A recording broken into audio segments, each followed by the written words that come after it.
Hi students, आइए आज हम लोग पढ़ते हैं क्लास 12th के लिए बायोलॉजी। और बायोलॉजी के पिछले वीडियो में हम लोगों ने लेसन 5 कंप्लीट किया था, जिसमें हम लोगों ने कुछ रोगों से संबंधित अध्ययन किया था, सिंड्रोम के बारे में, टर्नन्स सिंड्रोम के बारे में। और आज हम लोग जो पढ़ेंगे वो हमारा नेक्स्ट लेसन यानी लेसन नंबर 6 होगा, और लेसन का नाम होगा वंशागति का आणविक आधार। सबसे पहले हम लेसन के विषय में थोड़ा समझें कि ये चैप्टर कहता क्या है। तो देखिए, वंशागति, वैसे आप इस शब्द से परिचित हैं, आनुवंशिकता जैसे आप समझ रहे हैं, वैसे ही वंशागति है, पीढ़ी दर पीढ़ी, ठीक है। और आणविक आधार यानी वंशागति करने का आणविक आधार क्या है, यानी सबसे वो क्रिटिकल बेस जिसकी वजह से वंशागति होता है, वो वंशागति के लिए आणविक आधार कौन कौन से हैं, जिनके विषय में हमको जानना है, जिसके लिए आपको डीएनए, आरएनए, इन सब नामों से आप परिचित हैं। और ये सब इसमें आपको मिलेगा। बहुत ही इंटरेस्टिंग चैप्टर होने वाला है, आप वीडियो जो है अंत तक देखिएगा। आप देखेंगे तो परिचय में बता रहा है कि गुणसूत्र या क्रोमोसोम कोशिका का एक महत्वपूर्ण घटक है। गुणसूत्र से आप पहले भी मुखातिब हो चुके हैं। क्रोमोसोम जिसको बोलते हैं अंग्रेजी में, मनुष्य में 46 गुणसूत्र या क्रोमोसोम यानी 23 जोड़ा पाया जाता है। तो बता रहा है कि ये एक महत्वपूर्ण घटक होता है कोशिका के लिए, जो पैतृक गुणों के लिए उत्तरदायी जीन को एक पीढ़ी से दूसरी पीढ़ी में पहुंचाता है। गुणसूत्र जो है बहुत ही महत्वपूर्ण पार्ट है, जो पैतृक गुण यानी जनक जीवों के लक्षण को एक पीढ़ी से दूसरी पीढ़ी में पहुंचाने के लिए क्या है, उत्तरदायी है, ठीक। साधारणतः यह डीएनए तथा हिस्टोन प्रोटीन का बना होता है। इसको याद रखिए कि गुणसूत्र जो है डीएनए और हिस्टोन प्रोटीन का बना होता है। और आपको बता दें, यहां से ऑब्जेक्टिव प्रश्न आता है कि गुणसूत्र में पाए जाने वाले प्रोटीन का नाम निम्नलिखित में से कौन है। तो याद रखिएगा, हिस्टोन प्रोटीन होता है, ठीक है। तो डीएनए और हिस्टोन प्रोटीन का बना होता है। डीएनए में प्रतिलिपिकरण, प्रतिलिपि का अर्थ होता है जैसे आप फोटो स्टेट करवाते हैं, तो जेरॉक्स जिसको आप बोलते हैं, कि हूबहू वैसा ही आपको एक उसका नकल प्राप्त हो जाता है, ठीक है। तो ये नकल प्राप्त करना ही कहलाता है प्रतिलिपिकरण। सेम वैसे ही किसी भी जनक जीव से उसके संतान की जो उत्पत्ति होती है, तो जनक जीव के जैसा ही होता है, ठीक है। तो ये उसकी क्या हो गई, 2 कॉपी हो गई, जेरॉक्स हो गई, तो जिसको प्रतिलिपिकरण कहते हैं। डीएनए में प्रतिलिपिकरण के द्वारा अपने ही जैसे अणु की संश्लेषण की क्षमता होती है। देखिए, अभी हमने बताया कि प्रतिलिपिकरण के माध्यम से उसी के जैसा, जिस जनक जीव से वो तैयार हो रहा है, उसी जनक जीव की भांति वो अणु को बनाने की क्षमता रखता है। चूंकि ये कोशिका के न्यूक्लियस के भीतर पाए जाते हैं, इसलिए इन्हें न्यूक्लिक अम्ल भी कहते हैं, ठीक है। न्यूक्लिक अम्ल अभी हम लोग उधर पढ़ेंगे जिसमें डीएनए और आरएनए आता है, ठीक ना। न्यूक्लिक अम्ल डिटेल पढ़ेंगे हम लोग, डीएनए आरएनए क्या होता है, इसमें अंतर क्या है। बहुत इंपॉर्टेंट वीडियो होने वाला है ये, ठीक है। इसलिए इन्हें न्यूक्लिक अम्ल कहते हैं। अब है कि डीएनए एक आनुवांशिक पदार्थ है।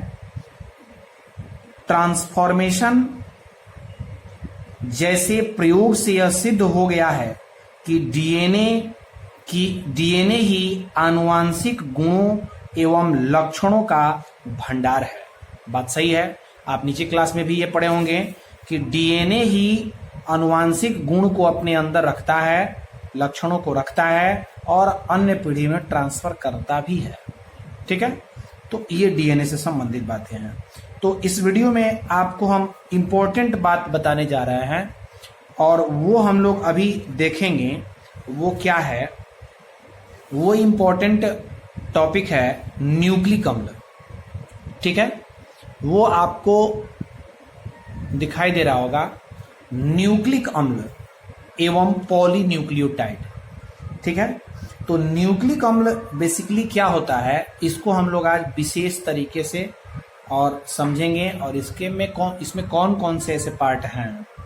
तो देखिए, न्यूक्लिक अम्ल का अणु लंबी कड़ी का पॉलीमर होता है, पॉलीमर यानी बहुलक, या पॉलीन्यूक्लियोटाइड होता है। पॉलीन्यूक्लियोटाइड का मतलब होता है, पॉली शब्द जो है पॉलीमर से बना है, पॉलीमर शब्द में जो पॉली लगा हुआ है उस पॉली का अर्थ होता है बहुत, ठीक है, इसलिए लगा है। तो न्यूक्लियोटाइड की अधिक मात्रा अगर कड़ी में जुड़ी रहे तो उसको पॉलीन्यूक्लियोटाइड बोलते हैं, यानी पॉलीमर यानी बहुलक बोलते हैं।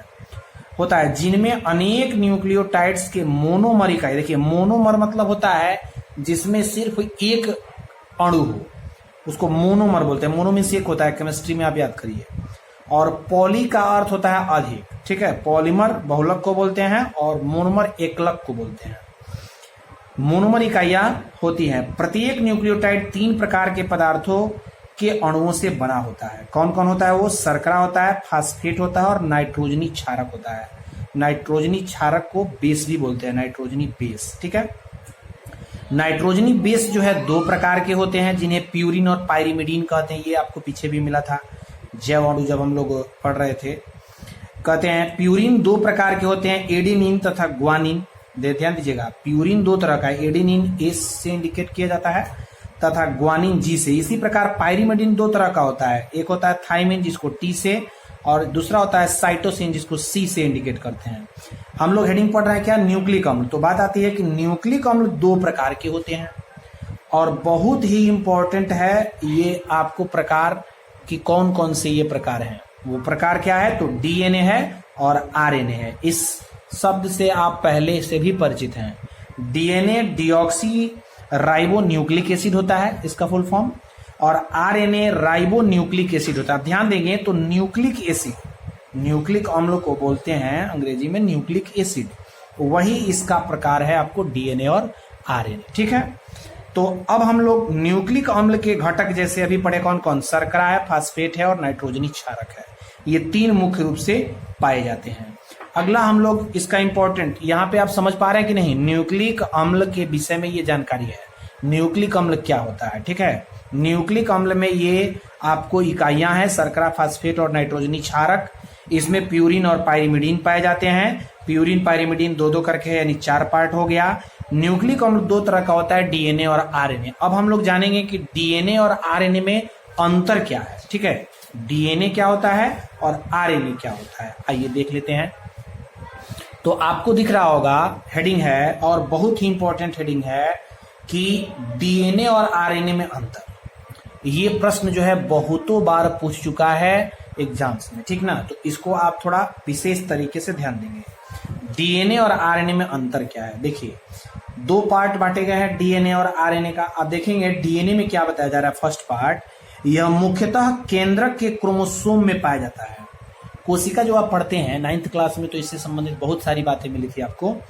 उसमें आपको कोशिका का जो केंद्रक होता है, उस केंद्रक के क्रोमोसोम जो होते हैं उसके अंदर पाया जाता है डीएनए। तो यह मुख्यतः केंद्रक के क्रोमोसोम में पाया जाता है। इसके अतिरिक्त कोशिका द्रव्य में स्थित माइटोकॉन्ड्रिया तथा लवक में भी पाया जाता है, लवक प्लास्टिड जिसको बोलते हैं।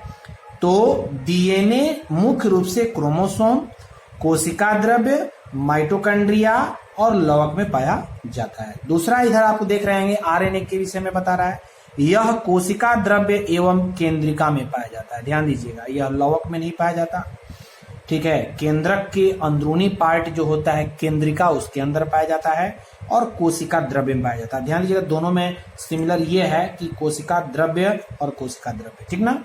तो डीएनए इन सब पार्ट में है, जबकि आरएनए कोशिका द्रव्य और केंद्रिका में पाया जाता है। दूसरा अंतर क्या है? इसमें डीऑक्सीराइबोज शर्करा होता है। शर्करा के जो भी हम लोग पार्ट पढ़े थे, तो किताब में आप पढ़ेंगे मुख्य रूप से शर्करा, फास्फेट और नाइट्रोजनी बेस, तो वहां आपको मिल जाएगा कि शर्करा में होता है डीऑक्सीराइबोज शर्करा। तो डीएनए में डीऑक्सीराइबोज शर्करा होता है, ये आपको याद भी हो जाएगा, इसलिए कि डीएनए का फुल फॉर्म होता है डीऑक्सीराइबोज। तो डीऑक्सी से आपको पता चल जाएगा कि डीएनए में डीऑक्सीराइबोज है। इसी तरह से आरएनए में क्या है आपको? तो राइबोज शर्करा है। इसमें सिर्फ और सिर्फ राइबोज शर्करा पाए जाते हैं, ठीक है। तीसरा आप देख रहे होंगे, इसमें थाइमिन बेस होता है। किसमें? डीएनए में। डीएनए में थाइमिन बेस होता है। और आरएनए में थाइमिन बेस के स्थान पर यूरेसिल होता है। क्या होता है? यूरेसिल बेस होता है। इसमें थाइमिन, इसमें यानी आरएनए में थाइमिन के स्थान पर यूरेसिल बेस पाया जाता है। याद रखिएगा, ये भी ऑब्जेक्टिव बनता है कि डीएनए में पाया जाता है। अब उसमें आपको चारों लिख देगा जिसमें से थाइमिन सही होगा। और आरएनए में आपको क्या पाया जाता है? यूरेसिल पाया जाता है। ठीक है। चौथा अंतर है, यह केवल एक प्रकार का होता है। कौन? डीएनए सिर्फ और सिर्फ एक प्रकार का है। डीएनए का कोई पार्ट नहीं है, कोई प्रकार का अंश नहीं है। जबकि आरएनए जो है यह 3 प्रकार का होता है। कौन कौन होता है? तो एमआरएनए, टीआरएनए और आरआरएनए। इसका आपको फुल फॉर्म पता होना चाहिए, आपको आगे इस डिटेल मिलेगा भी। एमआरएनए होता है मैसेंजर आरएनए, संदेशवाहक। टीआरएनए होता है ट्रांसफर, ठीक है, ट्रांसफर स्थानांतरण। और आरआरएनए होता है राइबोसोमल आरएनए। ठीक है।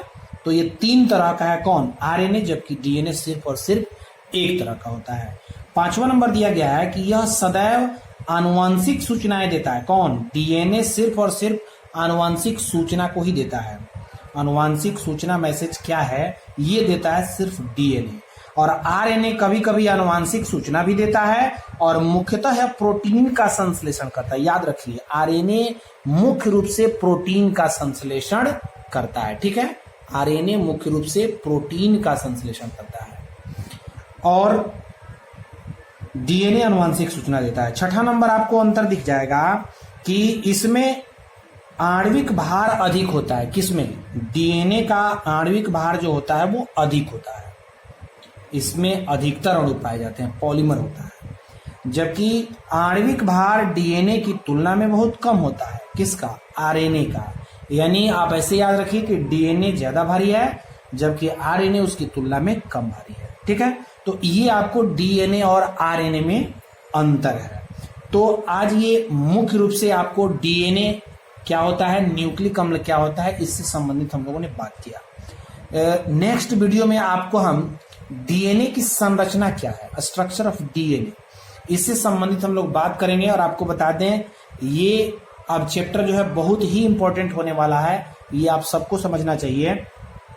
और जेनेटिक्स से संबंधित और वंशागति से संबंधित चैप्टर है, तो बहुत बढ़िया चैप्टर होगा, इस इंटरेस्टिंग चैप्टर होगा, इसको हम लोग आगे पढ़ेंगे। ठीक है। तो आप लोग जो है ध्यान से पढ़ाई करें, मेहनत करें। समय जो है आपका निकलता जा रहा है ना, सेल्फ स्टडी ज्यादा करें, समय दें पढ़ाई पर, समय निकल जाएगा फिर वापस नहीं आने वाला है। और जो लोग भी इस वीडियो को, नए लोग देख रहे हैं, वीडियो को जो है ज़्यादा से ज़्यादा लोगों के पास शेयर भी कर दें और सब्सक्राइब भी कर लें इस चैनल को। नए नए वीडियो आपको सिलेबस से आधारित मिलते रहेंगे। 10th और 12th की सिलेबस की कंप्लीट जानकारी आपको यहाँ मिलती रहेगी।